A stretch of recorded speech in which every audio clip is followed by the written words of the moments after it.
Welcome back, ladies and gentlemen. It's good to be back. But with me being back, that means we're going back to the school stuff because I want to spread these videos out more, maybe do one every other day because there's just not a lot of news and I want to spend more time covering the more important stuff and not just random stuff that feel like I need to cover every single day. But going back to this stuff, this is a story that happened on February 11th. Texas boy 12 years old, hangs himself after battling depression amid COVID 19.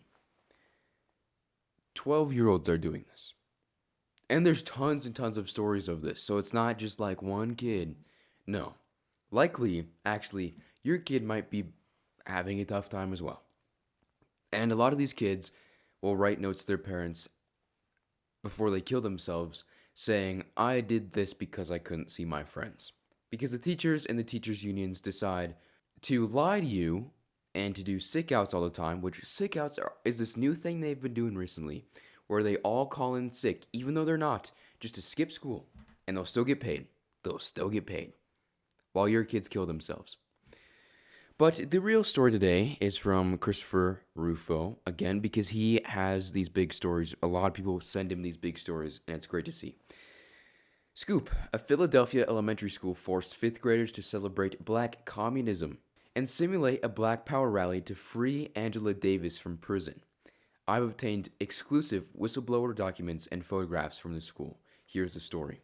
Last year, a fifth grade teacher at William D. Kelly School designed a social studies curriculum to celebrate the political radical Angela Davis, praising the Black communist for her fight against inequality and telling students to define communism in favorable terms.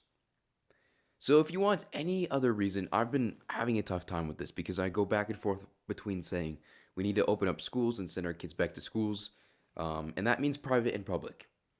And in a future video, I'll talk about how even private school isn't worth it nowadays. It really isn't. But I've been having a tough time between going back and forth between saying we should open up schools, send our kids back to schools, and saying everybody homeschool. Now I've just realized that the best thing to do is just to homeschool. And when you're homeschooling, you need to make sure your kid still interacts with other kids. That's very important. But with homeschooling, your kids are going to learn a lot more. They're going to be happier, and they're going to be a lot more capable for the future. At the end of the unit, the teachers led the 10 and 11-year-olds into the school auditorium to simulate a Black Power rally to free Angela Davis from prison, where she had been held on charges of murder. The students chanted Black Power and Free Angela. As you can see, they're all holding up the signs. And this isn't kids willingly doing this, right? They're not like, oh, we already want to free Angela Davis or this girl who was charged with murder and we want to make sure she gets out of prison. No, kids are forced to go to school. The state forces kids to go to school. And the state will arrest parents if the kid isn't going to school, which is pretty ridiculous, but they say it's for like public health. It's so that the public is better off. Yeah, whatever. We've seen that that's not true. And plus, most of the time, parents, yes, cannot actually educate their kid at home because they have jobs to work now. But you look at that, and the only reason why nowadays two parents have to work, whereas back in the day it was only one, is because the government spends so much money that you have to have two parents just keeping the house going because they both have to work nowadays. Because Biden and those people like him like to say, oh, we're going to just spend $1 trillion on this and $1 trillion on that, and we're going to keep destroying the dollar, and now you aren't going to be able to spend as much time with your kid because both of the parents are going to have to be working for no reason because the dollar is being destroyed. The William D. Kelly School's student population is 94% black and 100% economically disadvantaged. Academically, it is one of the worst performing schools in the state. By graduation, only 13% of Kelly students will have achieved basic literacy. So this is the thing. What's the point of going to school when your kid is forced to do political stuff by their teachers and then they don't learn stuff anyway? They don't. And this is the same thing with private school. Nowadays, a lot of private schools don't teach you the things you need to learn. A lot of private schools, you go into a math class at a private school and they say, Well, you could do it this way, which is easier and you get the answer quicker, but instead, we'll just do the really, really hard way that makes absolutely no sense, and then you'll get the answer in an hour. And that's what they do. That's what they do. Instead of giving your child the easiest way to learn something and the quickest way to master a skill, they're saying, "Well, we're just going to have to do all this random stuff for no reason just because it's harder." And then you'll realize that no one in the class is good at doing the harder way of solving this one math problem. Instead, it's just the one teacher's pet kid that's like, "Oh, I love this." And then the teacher keeps going on with it. And it's true. It's true. We need to stop sending our kids to private school and public school because a lot of these private schools are also doing the indoctrination. Despite this abysmal academic performance, administrators have gradually abandoned traditional pedagogy in favor of political radicalism.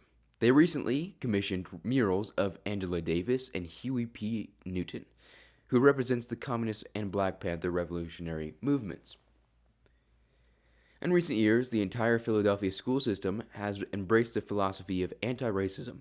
Last summer, the superintendent released an anti-racism declaration promising to dismantle systems of racial inequality and implemented racially segregated programs.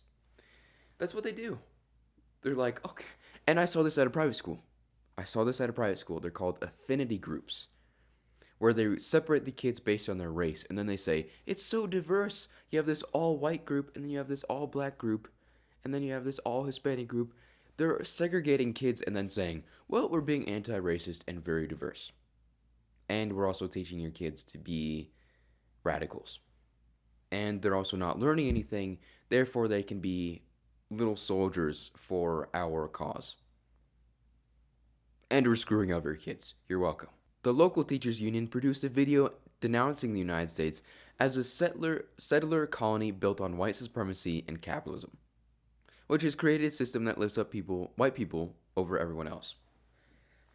How come Indian Americans are top of the list? They're top performing, they're best at what they do. They make the most money, most successful. What about Asian Americans? They're above white people. And a lot of them are immigrants to this country. They're not born here. White people are a lot lower on the list. So, I don't know what you're talking about. And there should be inequality, by the way. Everyone should be equal under the law, but inequality is part of capitalism, and that's what makes it better. There has to be competition, otherwise everything sucks. You go to Venezuela, you go to any of those countries, Venezuela, you can't find a single dog roaming in the street because they ate those things already. And that's not a joke. They did. Because they're starving. Because the government decided, actually, we're better at you. We can manipulate all this and make sure that you guys all have a great time. Flash forward, everyone's starving. A lot of people starve a day. And they die. So, a lot of these people just don't know what they're talking about. And it's kind of sad that I don't see many parents actually getting more upset at these schools. It's a bit weird. The teachers' union openly demands the United States overthrow the racist structure of capitalism, provide reparations for black and indigenous people, and uproot white supremacy and plant the seeds for a new world. Okay, you could actually make an argument that with welfare, and I think welfare is terrible, but since a lot of black people are on welfare, you could make an argument that the taxpayer money has already paid back all the reparations through welfare. So there's that. Even though I think welfare is terrible and nobody should be on welfare because it incentivizes people to just not work. Because if you're getting free money, who's going to work? I mean, that's stupid. It's so stupid. But that's another thing. And by the way, there's white supremacy everywhere. This is another thing they do in schools. They always try to make it seem as if there's bad things going on all the time. In science class, it's, oh, let's show you a video of Greta Thunberg, and she's going, how dare you? And then there's a video saying the world's going to end in 12 years because of climate change. And then you go into history class, you're not learning anything, and you just watch videos like CNN, the CNN guy who does like the top 10 things that happened this week. And then you watch some Trump thing and in history class. And then it's all the time. Bad stuff happening. There's always bad stuff. There's white supremacists everywhere. We need to uproot this white supremacy. There's climate change. Feel scared. Feel scared. Listen to us. Not learn anything. That's what they're doing. The gap between rhetoric and reality is almost beyond comprehension. The 10-year-olds marching for black communism can barely read and write. Rather than come to terms with this failure, educators have shifted the blame to systemic racism and promises of revolution. Parents need to do something about this, and if you absolutely have to send your kid to a public school, then make sure you just stay on them. Make sure that they can actually educate your kids. Make sure that they don't do this stuff, because this is not an isolated event. And I keep having to say that because there's a lot of people that seem to think that, oh, you're just talking about this one school in this one area. No, it's all over the country. Canadians too, you guys have the same thing. So it's not just an American problem, it's a Canadian problem. Actually in Australia, so it's an Australian problem. It's really a Western world problem, because the Western world is actually the best part of the world. We were the first people to really embrace the idea of common law and really embrace the idea of true liberty and true justice. So for us to be getting attacked like this, and our kids being attacked on a more personal level, kids being attacked, that's where you go to war. This should be a crime. The school district of Philadelphia has 18,000 employees and a $3.4 billion annual budget, and fails year after year to teach basic literacy. Educators promise to plant the seeds for a new world, but condemn their students to illiteracy and failure. And if you would like to see the full story and support Christopher Rufo, then I will leave a link to this. And I need to remember to do that because I always forget to leave the link in the description, but I need to absolutely do that. Because he's worth supporting, because he's going after these people.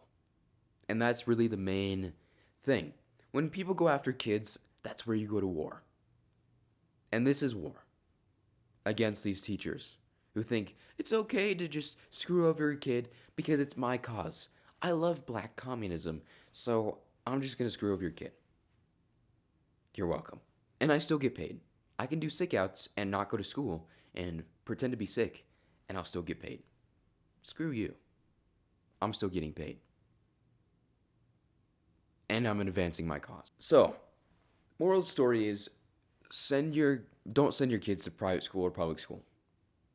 That's the moral of the story. Homeschool your kids if you can. And I'm sure you can probably find a way to homeschool your kids. It doesn't take that much time.